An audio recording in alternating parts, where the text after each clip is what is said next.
Perkenalkan, nama saya Julian Hartoko,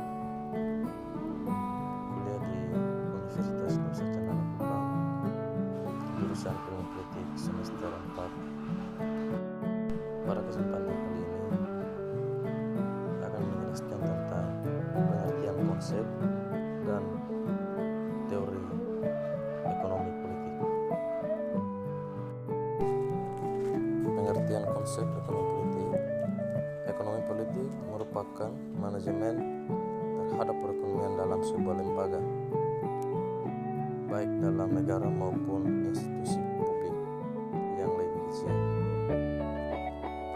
Dalam perkembangan masyarakat kontemporer, perekonomian tidak bisa dilepaskan dari perpolitikan, baik dalam tataran globalitas, nasionalitas maupun lokalitas.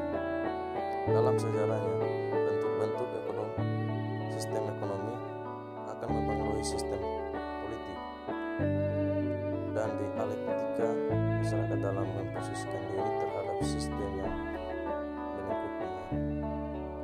Dalam penelitian ini, ada beberapa penulis mencoba menganalisis pemikiran, tapi di sini menganalisis pemikiran dua para tokoh yang saya ambil. Pertama, Ibnu Khaldun dan Karl Marx yang berbicara tentang kajian ekonomi politik dari dua peradaban yang berbeda, yaitu peradaban Islam dan peradaban Eropa. Meskipun keduanya adalah tokoh dari dunia barat, tokoh yang dikaji dalam penelitian ini adalah Ibnu Khaldun dan Karl Marx. Meskipun keduanya peradaban yang berbeda, penulis menemukan persamaan corak pemikiran baik dalam ranah epistemologi maupun dalam karya-karya mereka, terutama yang berkaitan dengan kajian ekonomi politik berdasarkan permasalahan tersebut. Maka penelitian ini bermaksud mendeskripsikan tentang konsep ekonomi politik dalam perspektif Ibnu Khaldun dan Karl Marx. Metode yang digunakan dalam penelitian ini menggunakan metode deskriptif kualitatif dengan klasifikasi data primer dan data sekunder. Teknik yang digunakan dalam analisa data dalam penelitian adalah cara memahami tesis-tesis dari pemikiran tokoh yang diteliti, lalu mendeskripsikan dan menafsirkan pemikiran tokoh tersebut dalam analisis pemikiran yang telah dipaparkan. Digunakan analisis historis yang melengkapi pemikiran tersebut, yaitu latar belakang yang mempunyai munculnya pemikiran tersebut, sehingga terungkap makna relevansi ketika digunakan untuk menganalisis fenomena ekonomi politik kontemporer. Dari hasil penelitian yang telah dilakukan, dapat diambil sebuah kesimpulan antara Ibnu Khaldun dan Karl Marx. Sama-sama menganggap faktor ekonomi sebagai faktor fundamental dan perkembangan masyarakat. Meskipun Ibnu Khaldun tidak seperti Karl Marx yang menganggap bahwa ekonomi merupakan basis struktur dari semua fenomena sosial. Selain itu, pemikiran pribadi merupakan sarana dalam dinamika perubahan masyarakat. Antara Ibnu Khaldun dan Karl Marx menginginkan sebuah sistem ekonomi di mana tidak dominasi dengan monopoli dalam praktiknya.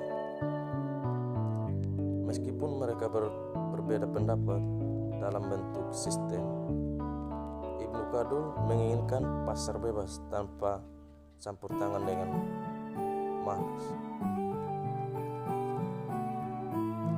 menginginkan sistem sosialis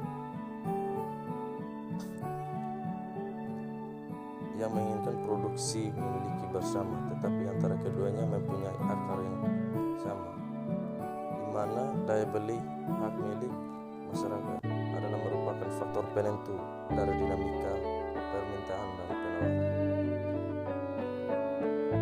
Yang kedua, teori ekonomi politik. Di sini terdapat 3 teori Yang pertama, teori pilihan publik. Teori pilihan publik ini mendeskripsikan bahwa secara tipikal ahli ekonomi politik melihat politik dalam wujud demokrasi yang memberi ruang untuk saling melakukan pertukaran di antara masyarakat. Partai politik, pemerintah, dan birokrat.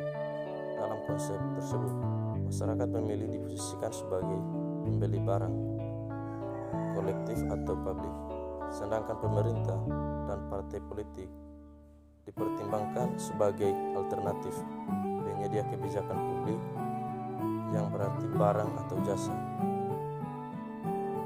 Yang kedua, teori Redzeki.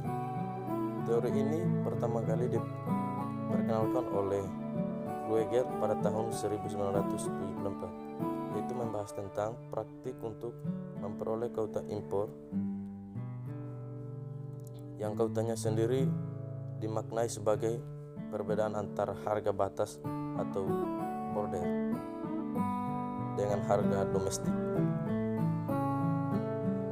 Dalam pengertian di atas, perilaku mencari rente dianggap sebagai pengeluaran sebuah sumber daya untuk mengubah kebijakan ekonomi agar dapat memberikan keuntungan kepada pemburu rente atau Redzeki.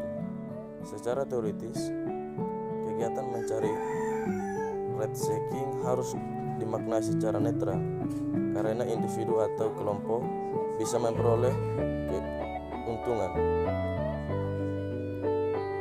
dari aktivitas ekonomi yang legal atau sah, seperti menyewakan tanah, modal, dan lain-lain.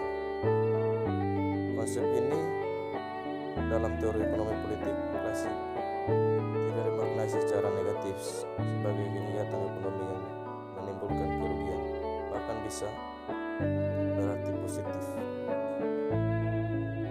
karena dapat mengacu kegiatan ekonomi secara simultan. Seperti halnya seseorang yang ingin mendapatkan laba maupun upah. Teori yang ketiga,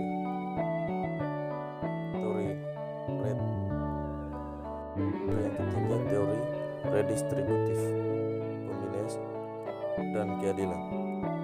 Menurut Joseph Stiglitz mengemukakan bahwa teori ini memutuskan perhatiannya untuk menerapkan siapa yang mendapatkan manfaat dan siapa yang menanggung beban akibat adanya suatu regulasi atau aturan ekonomi yang dikeluarkan pemerintah ataupun yang terjadi karena institusionalisasi yang terjadi dalam masyarakat. Sekian dan terima kasih.